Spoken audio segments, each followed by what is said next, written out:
Thank you again, everybody, for joining us today. We're going to keep this very conversational. If you've got a question, feel free to stop in the middle of it and ask your question. We're going to go over a lot of stuff about MiCareerQuest. All right. Well, again, everything you wanted to know about MiCareerQuest. Thank you for joining us. We wouldn't be able to put on such a large-scale and successful event without your support, both as sponsors, but most importantly as exhibitors. MiCareerQuest is such a cool thing. A reminder of the dates and time is on Wednesday, April 30th. It says 7 a.m. to 3 p.m. 7 a.m. is not necessarily your start time, and registration opens at 7 a.m. The main event starts at 8:50. So you'll need to be there completely set up by 8:30. I'll go over that in a little bit. The last students walk out the door about 2 o'clock. I just build in an extra hour at the end so everybody kind of plan for cleanup and breaking down their exhibit. Jim Wink Arena is where we're going to be at, just right down the street here. It's a great facility. We've been there. It's our third year in the basketball arena. It really works well for our purposes. So, what is MiCareerQuest? Shelly mentioned, you see some familiar faces, so I imagine a lot of you folks do know what it's about, but for those of you who are unfamiliar, MiCareerQuest is a very large-scale career exploration event for 9th grade students. We target 9th graders specifically to, so we can catch them kind of early on in their high school education. They're still young enough and not advanced enough that they can change their education path. So say someone goes MiCareerQuest and really enjoys the Cornwall Health exhibit and what they have to offer, and it really sparks their interest and they want to seek out more information and education about healthcare careers. They can still adjust their schedule to go to the tech center, career center, and take the healthcare courses there. We try to reach every 9th grader in our 6-county region. Last year we had just over 1,400 students in 20 different high schools. And we had 70 employers and training providers offering hands-on exhibits for all the students. Every year it seems we have like 1 or 2 high schools that are unable to make it, so we're really trying to get to that full participation so we can say that we actually host over 1,500 students each year. Hopefully we can get there this year. What you need to know about setup, I kind of touched on this. Jim Wink Arena, we're asking all the employers to set up a majority of their exhibits the day before, so on Tuesday, April 29th. We do that to kind of help with getting larger items in. If somebody brings a virtual simulator, it takes up a lot of space, probably the size of this table. We've had a couple of those. It allows us to get those in the day before, so it's not 7 o'clock in the morning and we're trying to rush and get everybody set up in their locations by the time students arrive. It just makes things a little easier. There is a loading door right here inside Wink Arena.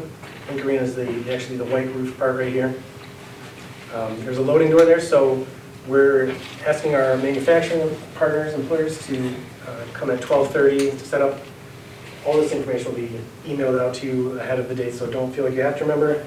But there is packets in front of you that does have most of this information in it as well.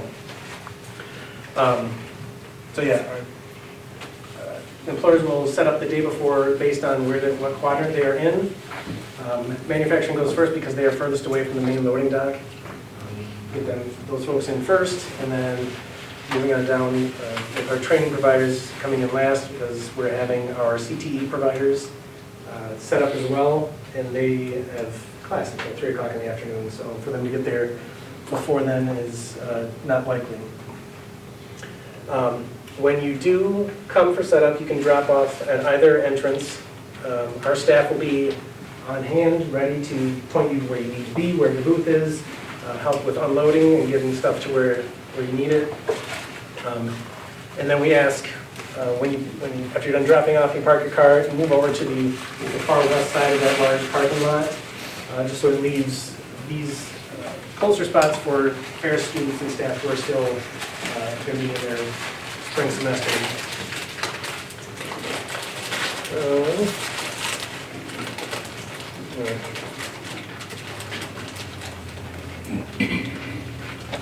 you need to know about the big day. Like I said, registration opens at 7 a.m. on April 30th. Come in, check in with our staff. We'll have coffee and light breakfast snacks available. And as you finish up your exhibit, we ask that everything is finalized and ready to go by 8:30. Our first students will arrive just about 8:45, and we're going to get promptly started at 8:50 because it is very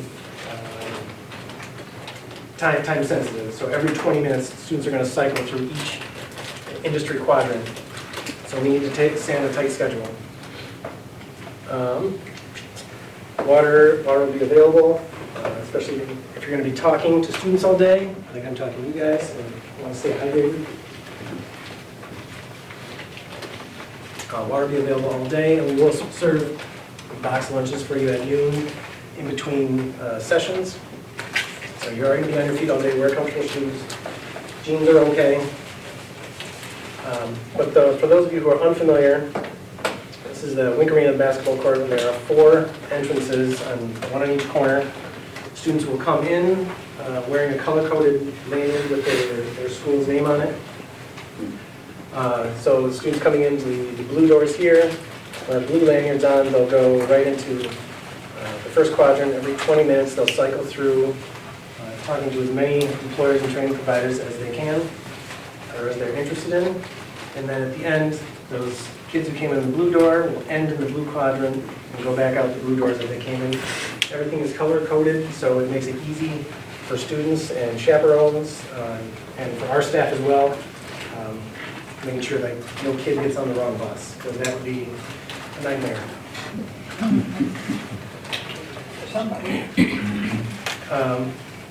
I'm going through a lot of stuff. Does anybody have any questions? John, are they still going to move like they did last time? In other words, they come into a quadrant, they're there 20 minutes, they can move all around that quadrant, and then as a group, they go to the next quadrant? Yes, yeah. They're not going to individually Correct, yeah. slip around? Yeah, that's a great point, Drew. Thank you. Do you have the music, John? Is that how they know that? Yes, yeah, there'll be a song that plays, so the students know it's time to move to the next quadrant. We'll have volunteers with color-coded pool noodles, letting them know, kind of corralling the students, like, all right, it's time to go to the next quadrant. And they'll follow our noodle volunteers into the next quadrant. But yeah, once the students are in the quadrant, they've got 20 minutes to talk to each of the employers that they want to talk to, get more information about, learn about what it is that they do. And we've got our manufacturing, healthcare, in-demand, which is comprised of like lots of skilled trades and other employers. Public safety is in there, firefighters, landscaping, and then our newer quadrant training providers, where we'll have our different CTE programs, Ferris State University, West Shore Community College, and other local training providers that provide truck driving or CNA, Baker College just registered. So,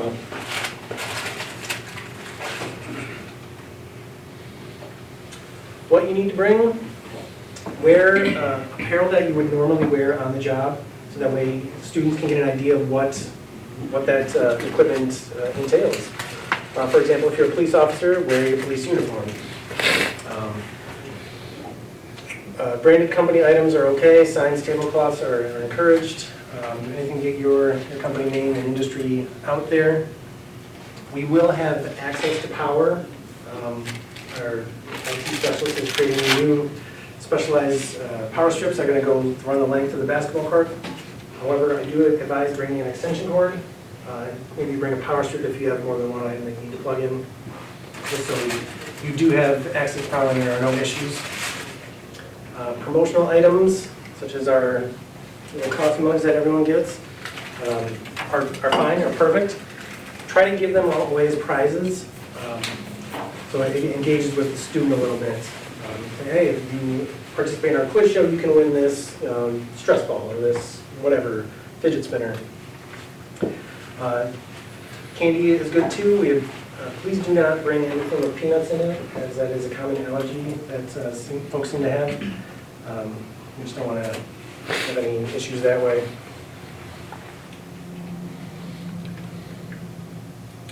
All right, so this is, I'm guessing, what everybody wants to know about. Hands-on activities and engaging with the students. People learn by different ways, touching, seeing, listening.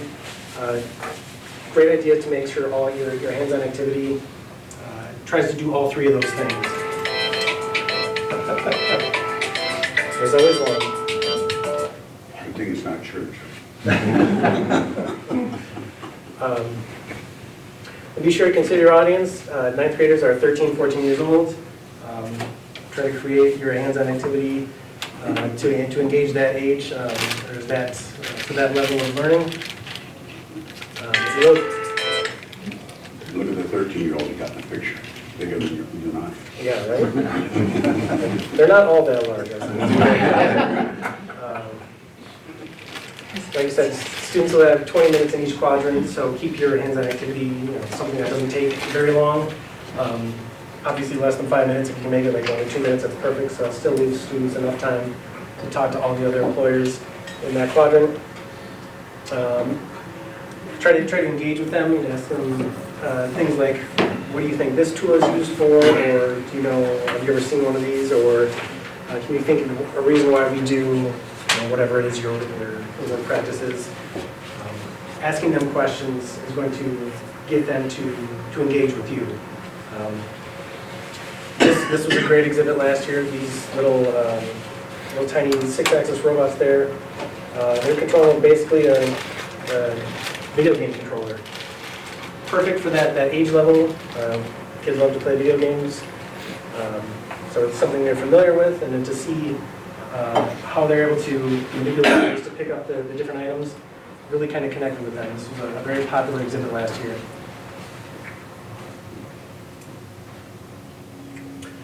Other things to consider, your exhibit doesn't have to be super high tech. Each year, the past couple of years, we brought our virtual reality headsets so we can try out different career paths in virtual reality. They also be low tech. The first year we did MiCareerQuest, we had someone with toothpicks and marshmallows making different virus particles. Great hands-on activities, super easy. So don't overthink it, basically. If you've got something technical like that, awesome, absolutely. But yeah, it can be very, very simple. The goal is to provide that interactive activity that allows students to experience some aspect of your occupation. We really stress the hands-on portion of it, because that's going to get them. That's going to get their attention and keep their attention, as well as spark their interest. If you have something that requires personal protection equipment, some PPE, that'll be on you to bring that. A good example would be in the healthcare quadrant. Last year, Coral Health brought a pig lung, and kids could touch it, but they made them put on latex gloves first. So if you have something like that, please bring those things. If they're disposable, that way the kids can throw them away. You don't have to constantly clean them. Just keep that in mind. If your activity gets messy, it will also be up to you to clean it up periodically. Last year, we had someone who, great exhibit, great example of how quickly germs can spread. They brought a bunch of glitter. And if you have kids, especially a daughter like I do, glitter gets everywhere. And it takes a long time for it to get out of your hair, not mine. It was a great exhibit and a great illustration of how quickly germs do spread, but it was everywhere. So we just ask that you kind of keep things up periodically. There will be 3 sessions, morning, late morning, and then an early afternoon session. There'll be 20 minutes between each session to kind of reset, recollect yourself, and get ready for the next batch of students. So about 500 students in each session. Engaging with students. These are some important tips here. Welcome the students with energy. If they see your positive energy, they're going to reciprocate. Make sure to do a good job explaining what is your occupation is, what your daily life is like, what education path you took to get there, engage students with hands-on activity, which is the main focus. Talk to students about the tools and technology used, and tell them what your day is like. And for Mr. Hamlin up here in the front row, I bet no 2 days are the same for you. Yes, we're in a machine shop, new orders come in all the time. And I mentioned asking questions earlier. These are some great questions to ask ask the students if you know anybody that works in this industry. What are you considering a career in? Are you considering a career in this industry? What seems interesting to you? What do you think you may or may not like about it? Just kind of getting them to think about things that they don't know about your industry, your occupation. It really is to just kind of spark their curiosity.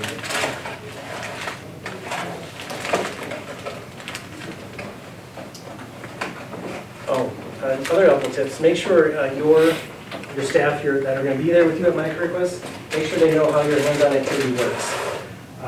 You don't want them to be learning how to do it at the same time the students are learning how to do it. So maybe do a dry run in the days leading up to the event. Recommend at least 2 or more people at your booth at all times. 500 kids per session is a lot. So you don't want to make sure you're overloaded. Plus, if you're talking to a group of students here, your coworker can be talking to another group over here. It just helps you engage with more students at one time. This next tip here is a great one, but not always feasible, especially if you come from a small employer. Have someone out in front of your table drawing kids in. Hey, do you know anything about the Plumbers Pipe Fitters Union? You want to learn some more? Come on over here, check this out. Pull them in. Some kids are very timid, could be very shy, and just kind of keep on walking by. But if you engage with them, they're going to appreciate that, and it's really going to pull more kids into your booth.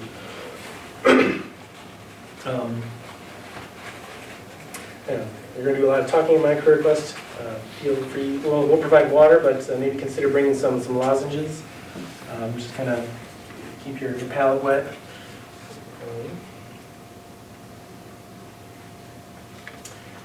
You're experts in your field. Those kids are not. Many students are not going to know what your field, your industry is all about. So be sure to use everyday language, layman's terms. Don't use a lot of technical terms or acronyms. If you have to, be sure to explain what that means. Those kids, if they don't understand what you're talking about, they're likely going to lose interest and move on to the next booth. I mentioned this before, make sure to have a positive tone in your voice. Humor and smiles and friendly gestures are a great way to keep your audience engaged. And not only do we hope the students have fun, we want you guys to have fun too, because if you're having fun, you're going to see the value and you're going to come back year after year. And hopefully we can reach the next generation of workforce together. And just showing these kids the different career and education paths that are available right in our region.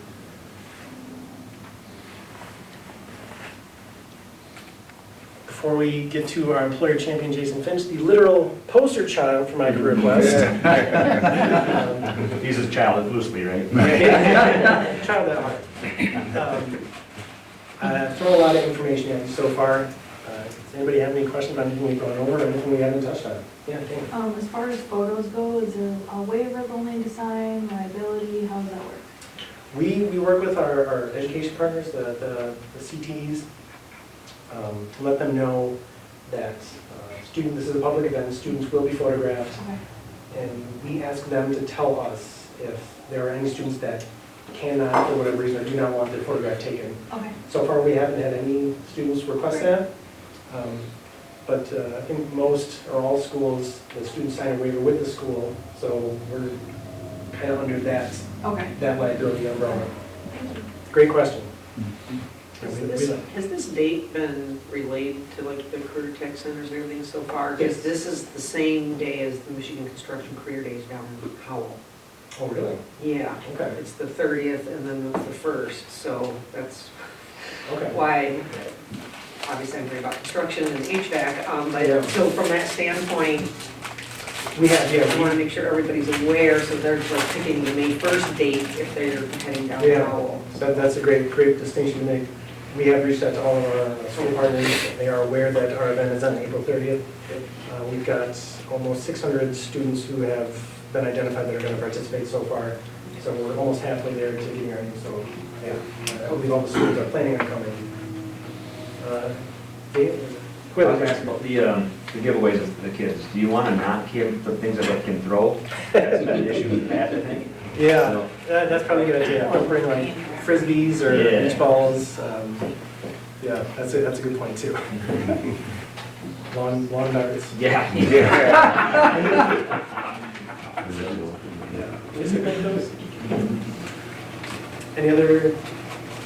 Anything that we haven't touched on that we're just diving over on MiCareerQuest? John, I will just add, don't underestimate the amount of supplies you need, because there's oftentimes an employer will come and then they're constantly running to the store to get more, because they didn't, 1,500 students is a lot, and they come prepared for about 300. And so just if you are bringing giveaway items, just keep in mind that there are 1,500 students. Yeah. Yeah, 1,500 students. You may even see some other employers come over to your booth and check it out in between sessions and say, this is really cool. Can I have this? We'll have about 50 volunteers there. We're expecting 80 employers. If everybody has 2 to 3 staff members there that day, those numbers can add up real quick. So yeah, that's a great one. Thank you, Sharon. All right, well, Jason's going to come up. He's one of our employer champions this year to kind of help give a testimonial of what MiCareerQuest is, the benefits of it. But also, after he's done, you guys are also going to be our MiCareerQuest ambassadors. You each get your priority employer pin here that you can probably wear at MiCareerQuest for showing up today.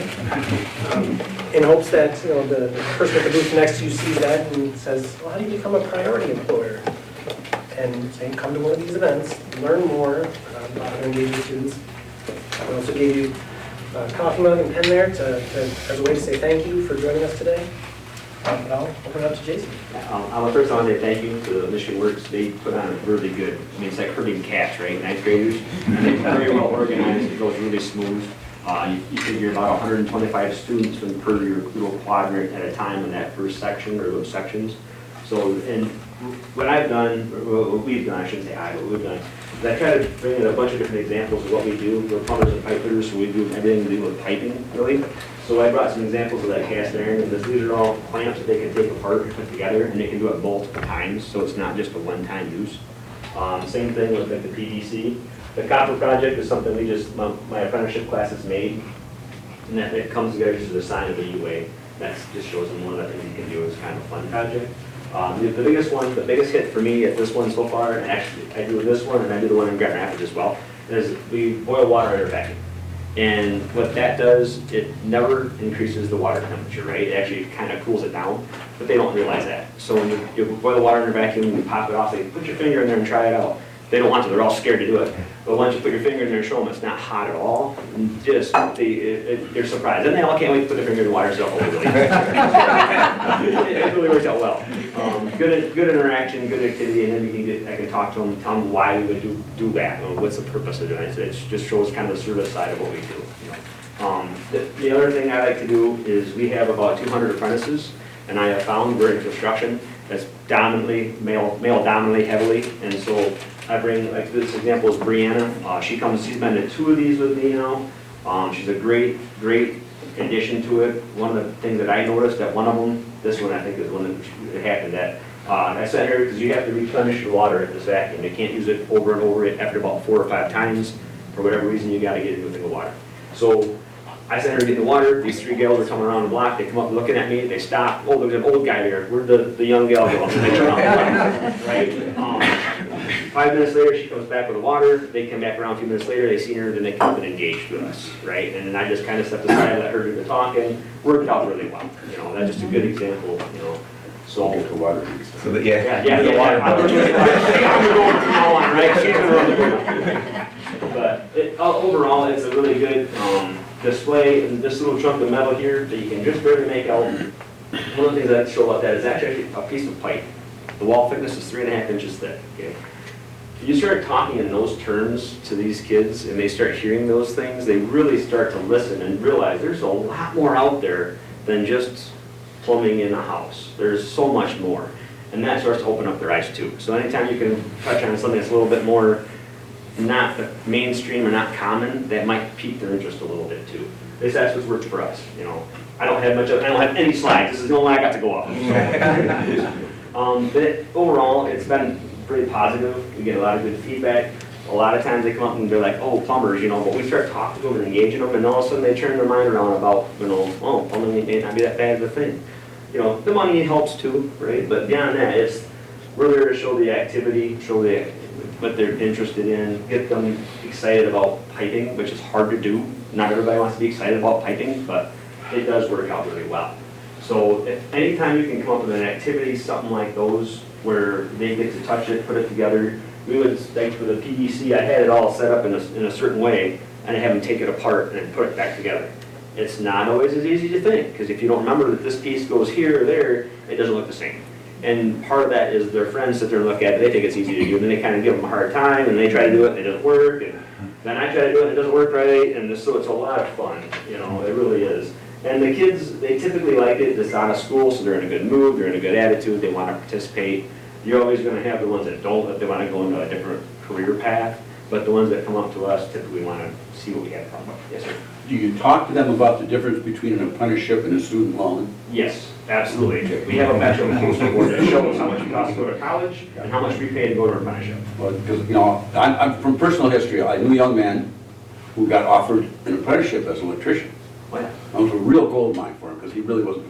Well, what he didn't understand is you have to study. Yeah. And you know, he made it about 3 months, he was done. Really? Yeah, because you gotta work. Yeah. That's all. That we do is go over the, you know, it's cold in the wintertime, it's hot in the summertime. I tell them about, you know, if it's gonna be cold, and the worst thing that there is, you're gonna be out in it. For whatever reason, it always falls that way. And I tell them about the time I was, you know, one of the hottest days of the summer, I was on top of a boiler, and it was so hot, the soles of my shoes are melting, you know?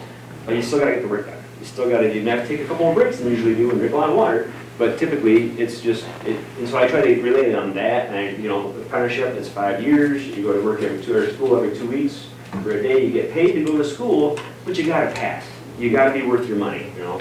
And so, and they're ninth graders, right? Some of that just shoots right over their head, but you've told it to them. It's in there, and it gives them something to think about and which way to go, you know, an avenue, an option. Because that's really what we're doing. We're offering them options for their career paths, you know, in the future.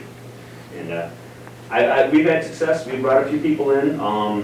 We did one in Muskegon and one in Fremont. And now what we do is we do like a signing thing. So we set up a table like they just signed on to a sports team. And we put up the poster boards and we give them hats and t-shirts and make a big deal about it. And that's gone over huge. And that doesn't have to do with MiCareerQuest, but we brought people over from this to do that, and it's been really good. So, any questions for what any? But yeah. You do that for the apprenticeship? Yep. When they sign? Yep. It's worked out really well. We've done it last year, and that was our first year doing it, and it was quite an attention getter. It really was. Because I like to tell everybody we're like one of the best kept secrets out there. For some reason, we don't like talking about ourselves, so it's had to get used to doing that and letting everybody know we're out there. Because we don't get talked about in the schools real often. The last couple of years, it's become more predominant, but before that, the trades were really not talked about. We were the ones that, you know, they sent the people that couldn't get through high school, that were in trouble all the time, we'll go to the trades, you know. That mindset's kind of getting changed a little bit. So we were more professional than we ever thought of us before. So, yeah, any other questions? Sorry, my follow-up. Yeah, go for it. It's a great idea. So the schools were very open to that, and did you do that in conjunction with like the athletes that were signing? No, the athletes don't usually get signed at the schools like that usually, typically. They go to the colleges, but we do it right at the CTC schools. That's typically where they come from. Okay. Typically, we get our folks out of the welding programs. Okay. You know, because there's not very, we're just getting an HVAC program started up in Fremont at the CTC up there. And there's a construction up there, but there's no plumbing per se class that they can do at a CTC. So they do a construction where they touch on plumbing, but it's not. So most of ours come out of welding because we do a ton of welding in my opinion. So So I'm going to speak to Danny, I'm going to steal your thunder, I know you haven't been there yet, but Reed City Group, Danny's from Reed City Group, and Reed City Group will do a signing for their apprentices. And they hold it right at Reed City Schools. The parents come in, the superintendent's there, Reed City Group is there, Michigan Works, we go and celebrate it, and then we typically will go back to the shop and we celebrate and bring cupcakes. So Reed City Group's been doing it a few years though. That's So, awesome. yeah, That's it's good. great. Yeah. Because you do hear all the athletes and all their signings, and Mhm. this is just as important as that. Absolutely. So, Absolutely. yeah. I like that you brought her with you, because that gave me an idea to bring one of our apprentices, Isaiah, who's been our apprentice for, I think, good 2.5, 3 years now. So somebody who's been there, I think he Can talk about it. You know, closer to age. Yeah, they Yeah. get Relatable. students be able to relate. Yep. Yeah. They'll talk to me, but they'll talk more to her. Right? If they're forced to talk to me, they will. But, yeah. No, it's been good. I've enjoyed it, and I enjoy doing it. It's been fun that both of them. At the one in Grand Rapids that we do, it's a little bit bigger of an event. I think it's about 10,000 10,000 students. students, Yeah. And so we do like a chain fall race. We bring in a big old gantry and we put 3 chain falls up. And we use the most popular plumber everybody knows, Mario and Luigi. And we put them in little canisters. Then we have the kids go over where they put hard hats on and safety vests and gloves. And then they got to race up the chain falls. And if they win, one of them out of the 3, one of them will win. Then they go to our little prize wheel, they spin the wheel for a sticker or a piece of candy, and they have one little spot for a $25 gift card. But if we win the $25 gift card, we then get their name and their school, and then we go to that school and do like a little presentation to win that gift card. So then we get back to their face again, right? So, and then we actually have live welding at that one. So we actually bring in machines and they weld with stick welding. And it takes a lot. We have to take the floor off and protect everything and put screens up. But the lines for that, I mean, I got yelled at so many times because the kids kept cutting off traffic. I had to curb them around. That was the biggest, hugest, I mean, wow. I didn't realize. And then we have another one where we take a bunch of sanitary pipe, stainless steel shiny pipe that they use in food facilities, really light. We build it all up into a graph like this. And then we have Mario or Princess, whatever her face is, and the other one over here, and then Mario and Luigi, and we take the pipes apart and they have to put them together with clamps. And they race each other to do it.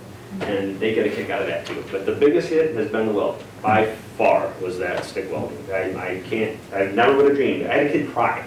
Literally cry because he couldn't get it. They had to move his group around. And he was bawling. I'm like, if I can figure out a way to get you in there, I'll do it. No. Seems like anything where they get to compete against each other. Yes. Is a huge hit. It is. It can be screwing a nail in a board Yep. Yeah. and who can do it the quickest. Yep. We have an employer that has done it the past couple of years. Yeah, They the just lines, train them like who you can do it said. fastest. Mhm. I think that and the most popular one I saw was the goggles that the law enforcement brought. Yeah, And that was the drunk fun to goggles. watch. I was right across from them, so when I wasn't giving too much attention, I was watching those kids try to walk with drunk goggles. It was Yeah, awesome. beer goggles. Yeah. So, but any other questions? Any other thing to go over? Okay. Well, thanks for your time. I appreciate it. Thank you. Thank you, Jason. You bet. Can we get some ideas? Yeah. We'll take a couple minutes here if anybody has like ideas that they want to throw out there about hands-on activities. We've got our MiCareerQuest Brain Trust here. Somebody might think of something that you hadn't thought of or a new way to expand on what you've got planned. So if anybody's want to toss their ideas out there, we can brainstorm right now. We've got a few minutes. Well, I'm going to bring up one more guest. Julie Sanders, our apprenticeship coordinator. She's going to talk to you a little bit about apprenticeships and. Oh, it's a perfect segue. We talked about apprenticeships. We did, yeah. That couldn't have been, Yeah, better. a few employers in here with apprenticeships, so Yeah. perfect. yeah, that's good. We found that most students only know maybe what their parents do. They kind of know what maybe their aunts and uncles do, but they don't really know a lot of careers beyond what they see or hear about day to day. So CareerQuest is a great place for them to learn something that they've never ever learned before. They have no idea about teaching, or they have no idea about welding, or they have no idea about beekeeping because they have nurse in the family, or they have manufacturer in the family. They don't know those things. So MiCareerQuest is a great place to do that. And if you have an apprenticeship, we're going to ask you, if you don't mind, putting one of these. We'll have nice plastic things like that. We'll put these on your tables. so they can ask you about an apprenticeship. So you were talking about bringing an apprentice, that's a great idea, let them ask questions. They might not even know what an apprentice is enough to even know what questions to ask. Okay. So you may have to kind of lead them on a little bit. Dave has an apprentice. Are you planning to bring her? Not sure? I don't know. Okay, well, it I got does. him working right now, so. Got it. Oh, well, that's good. That's good. He's got to pay the bills too, right? Yeah, but an apprenticeship, it also is National Apprenticeship Day. Just happens to be April 30th this year. It has been a full weekend. It's been in the fall. This year they moved it to April and it's going to be on the 30th. So we didn't have enough to do on the 30th. So we're going to add in National Apprenticeship Week, National Apprenticeship Day. So we might come around if you have one of those on your booth. Maybe we can talk to you. Maybe we'll talk to Lawrence. Maybe we'll get him to do a little interview with you or something like that. That'd be awesome. But yeah, feel free to bring your apprentice. Feel free to talk about apprenticeships. If you don't have an apprenticeship and you want one, we can talk about that. We're not going to get one put together by April 30th, so don't think it happens quite that quick. But we can start the conversation and start to think about it. Also, you can talk to each other. You know, if you see someone with this on their table and you don't really know much about an apprenticeship, ask each other. What is it like? Is it worth it? We also have Apprenticeship 101, which is just kind of an open door. You can virtual chat with a couple of people that we talk about apprenticeships. We have different people. We have a couple of people signed up. The next one's February 6th, I believe. February 7th. We have the dates on the back. So I'll leave these here if anybody wants to talk about apprenticeships. That's really about it. We just want to focus on you. Maybe do an interview. You can talk with each other. You can talk with me. I'll be there. Talk with Jason. We talk about apprenticeships all the time. Or Dave. We talk about apprenticeships a lot. So, yeah, we can help you out.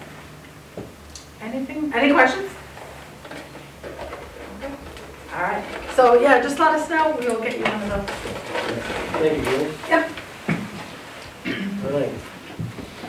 All right. You guys haven't had a lot of questions so far, but I'll give you one last opportunity to ask any questions you want to know about MiCareerQuest.